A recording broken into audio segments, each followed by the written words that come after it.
You know, this quote from Bruce Barton just nails it, doesn't it? It perfectly captures the heart of Habit 7 from the 7 Habits of Highly Effective People. It's this idea that there really are no little things, because it's those small, consistent actions that end up creating these huge, tremendous consequences. Let's dig into why that is.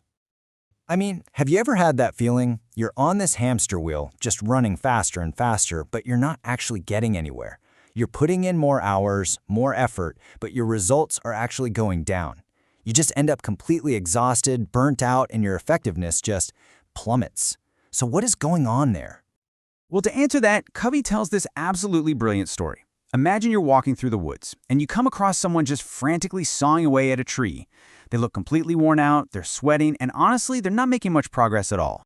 So you go up and ask them what they're doing, and they say, "What does it look like? I'm sawing down this tree." You notice they've been at it for maybe 5 hours, and you suggest, "Hey, why don't you take a quick break and sharpen that saw? You'd probably move a lot faster." And this is the punchline.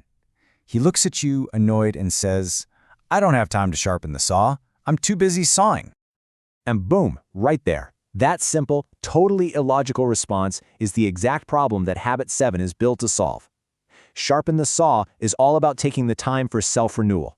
It's the habit of taking care of the single greatest asset you will ever have, which is, of course, you. Now, what's so cool about this is where Covey puts Habit 7. It's not just the last habit on a list. No. He describes it as the habit that surrounds all the other 6 habits. It's the one that makes everything else possible.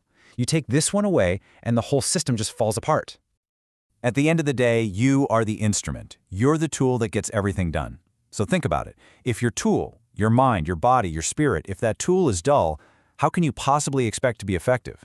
Sharpening the saw isn't some luxury you do when you have extra time. It is the single most powerful investment you can make. Covey has this great model where he splits activities into 4 quadrants. And self-renewal is a classic Quadrant II activity. That means it is incredibly important for your long-term success, but it almost never feels urgent. A crisis at work, a deadline, those things will scream for your attention. Sharpening the saw won't. You have to be proactive and choose to make time for it. Okay, so if we're going to do this, if we're going to sharpen our saw, how do we actually do it? Well, Covey breaks it down into 4 key dimensions of our nature, and each one needs regular, balanced attention. Let's take a look. First up, the physical dimension. This is pretty straightforward, taking care of your body. And right away, we hit that classic excuse. I just don't have time to exercise. But Covey flips that on its head. He says we don't have time not to. Spending just a few hours a week on this can literally supercharge all the other hours of your week. But what does a good program even look like? Well, it's not just about, running on a treadmill for an hour. It's about balance. You need endurance, which you get from aerobic exercise. You need flexibility, which comes from stretching. And you need strength, which you build with resistance training. It's those 3 working together that really preserve your physical capacity. This quote reveals such a powerful principle of growth, doesn't it? True strength isn't built in the easy parts of the workout. It's built right at the very end, at that point of stress when the muscle fibers actually tear a little bit. That's when nature kicks in, overcompensates, and rebuilds them even stronger. And Covey argues the exact same thing is true for our emotional muscles. We only grow when we're truly challenged. Next up is the spiritual dimension. Now, don't let the word spiritual throw you off. This isn't necessarily about religion. It's about connecting with your core, your center, your deepest values. This is what provides the leadership for your life. It could be meditation, listening to music, spending time in nature, whatever it is that centers you and reminds you of what truly matters. The third dimension is the mental one. It's so easy for this to happen. After we finish our formal schooling, a lot of us just kind of let our minds go soft. We stop the proactive learning, like reading and writing, and we fall into these passive habits, like just binge watching TV for hours. Keeping that mental saw sharp requires you to be a lifelong learner. And finally, we've got the social and emotional dimension. Now, this one's a little different because you can't really work on it alone in your room. It's exercised in our daily interactions with other people. You renew this part of yourself by practicing the habits of public victory. So what does that look like in real life? It's really a 3-step dance.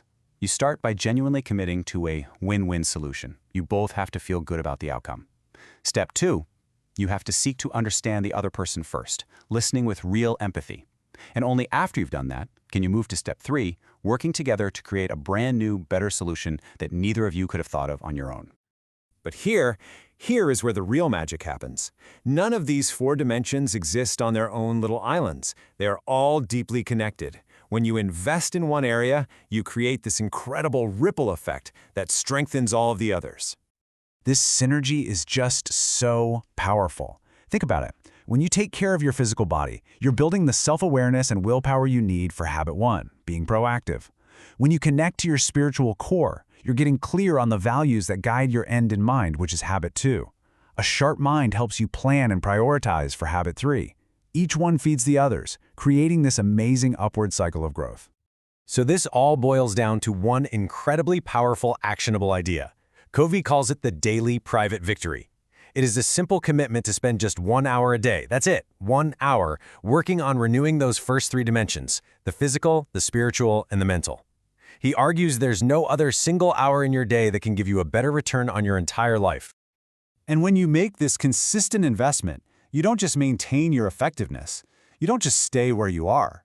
You launch yourself onto an upward spiral of continuous improvement. You are literally getting better, stronger, and wiser day by day. This spiral is fueled by a really simple, repeating engine. You learn a new principle. Then, you make a commitment to live by it. And then, you go out and you do it.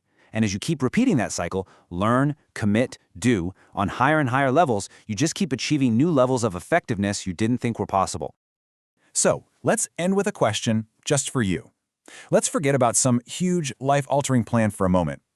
Based on everything we've just talked about, what is one small thing, one manageable thing you will do this week to start sharpening your saw? Really think about it, because as we said at the start, those little things are the ones that make all the difference.